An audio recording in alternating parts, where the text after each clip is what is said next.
I met him at a small local honey sale, the kind of thing that happens in a church parking lot on a Saturday morning. 3 folding tables and a handful of jars. He was 90 years old, still driving himself, still running a handful of hives on his own land. And when I told him I was a few years into beekeeping and had lost 2 colonies over my first 2 winters, he looked at me for a long moment and said one sentence that changed how I've kept bees ever since. I want to tell you exactly what he said, why it works, and why almost nobody teaches it anymore. Here's the full story. Let me set the scene properly, because the context matters as much as the rule itself. I was standing at his table looking at jars of honey with handwritten labels, the kind of honest, unpolished presentation you only see from someone who has been doing this so long they've stopped needing to impress anyone. I asked him how many hives he ran, and he said around a dozen, same as he'd run for close to 60 years, give or take. I told him I was still learning, that I'd lost 2 hives over 2 winters and couldn't figure out what I was missing. I expected him to ask about my mite treatments, my wrapping method, my feeding schedule, the kind of questions I'd have asked myself. Instead, he asked me one question. When you open the hive, what's the first thing you look at? I told him the truth, the entrance, how busy it looked, how the bees were flying, whether the colony seemed strong. He nodded slowly, like he'd heard that answer 1,000 times before, and said, "That's your mistake. You're reading the wrong page of the book." He explained it plainly, the way people who've done something for 60 years tend to explain things. No jargon, no hedging, just the thing itself. The entrance tells you what the hive wants you to believe, he said. The brood tells you the truth. He said a hive can look completely healthy at the doorway right up until the week it dies, because the bees flying in and out on any given day are the last generation the colony ever raised, doing their job on momentum while everything behind them has already started falling apart. By the time the entrance looks bad, he said, you're not catching a problem, you're watching the funeral. His rule, the one sentence he gave me, was this: never judge a hive by its door. Go straight to the middle frames and look for eggs before you look at anything else. He said if there are eggs, small as a grain of rice, standing up in the bottom of open cells, the colony has a queen and she was alive within the last 3 days. If there are no eggs, it doesn't matter how many bees you saw flying on your way over. Something is already wrong, and you found out today, instead of finding out in 6 weeks when the entrance finally goes quiet, and it's too late to fix. I have thought about that sentence more than almost anything else anyone has told me about beekeeping. And in every season since, on every inspection, the very first thing I do, before I look at honey stores, before I check for mites, before I even fully register how many bees are on the frame, is go straight to the brood nest and look for eggs. Here's why this one habit has actually held up season after season, and why I'd stake my whole approach to beekeeping on it if I had to pick just one rule. A colony is not a fixed thing. It is a river of bees constantly being replaced. Every worker lives a matter of weeks, dies, and is replaced by new brood emerging behind her, over and over, for as long as the colony survives. That means the colony you're looking at on any given day is not really the colony. It's a snapshot of workers who were born from decisions the queen made weeks ago. If she's failing right now, or missing right now, you won't see it in the adult population today. You'll see it in 3 weeks, then 6, as the pipeline of new bees dries up and the existing workers age out with nothing behind them. Eggs are the only thing in the hive that tell you about right now.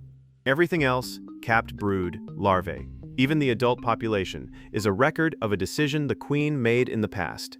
An egg means she was there, alive, laying, within the last 72 hours. It's the single most current piece of information available anywhere in that box, and it is also the single easiest thing for a beginner to skip past, because eggs are tiny and easy to miss if you're not deliberately looking for them, and because a busy, buzzing frame of bees is a much more emotionally convincing sign of health than 3 grains of rice sitting in the bottom of some cells.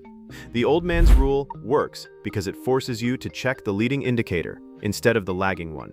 Everyone, myself included, before that conversation, naturally reads the lagging indicator first because it's the loud, obvious, visually dramatic thing right in front of you.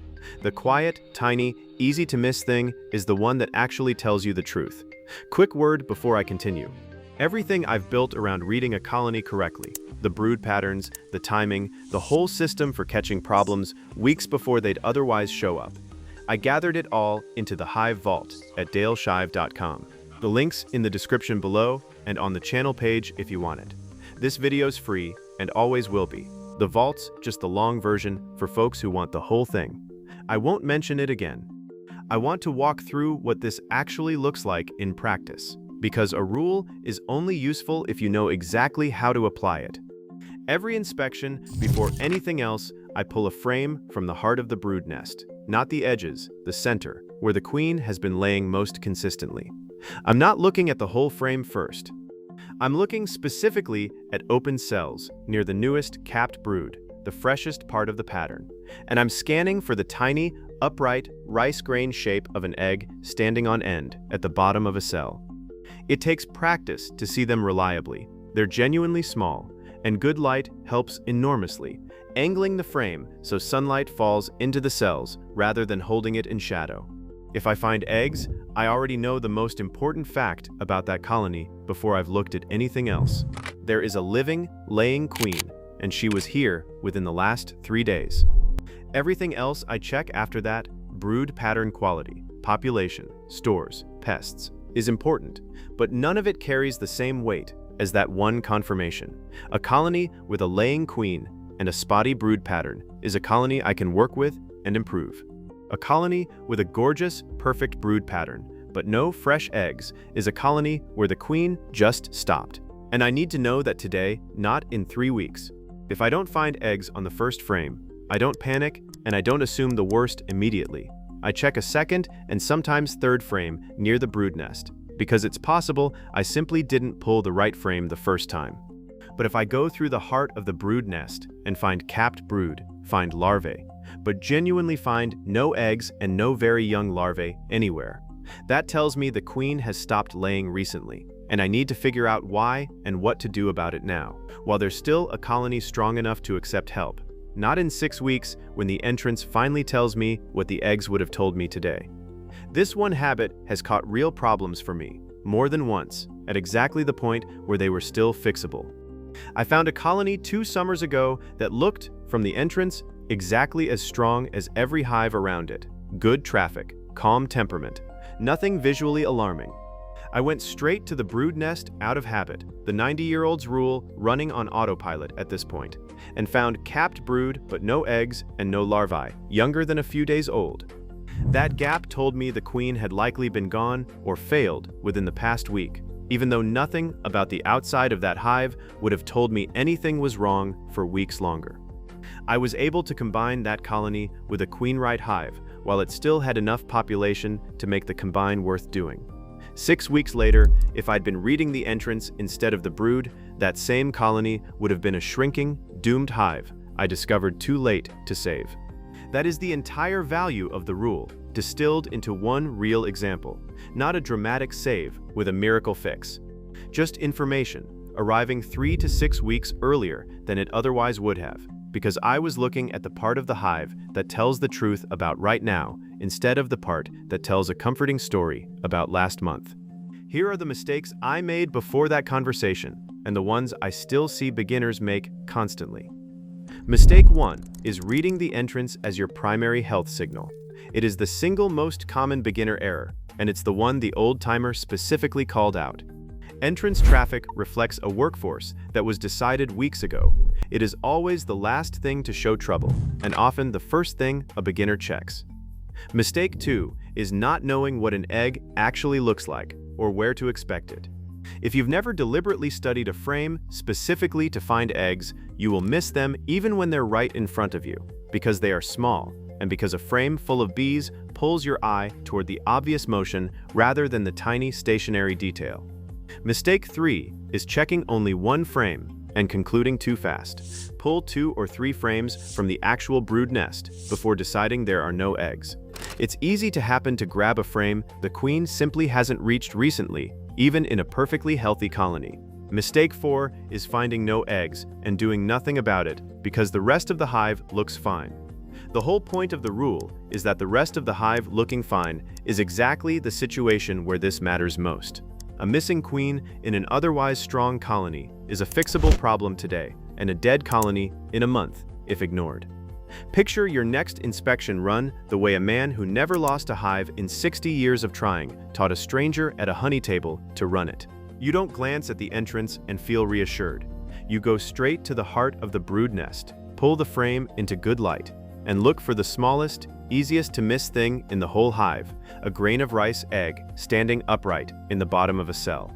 If it's there, you know, with real confidence, that everything else you're about to check is happening under the management of a living, laying queen.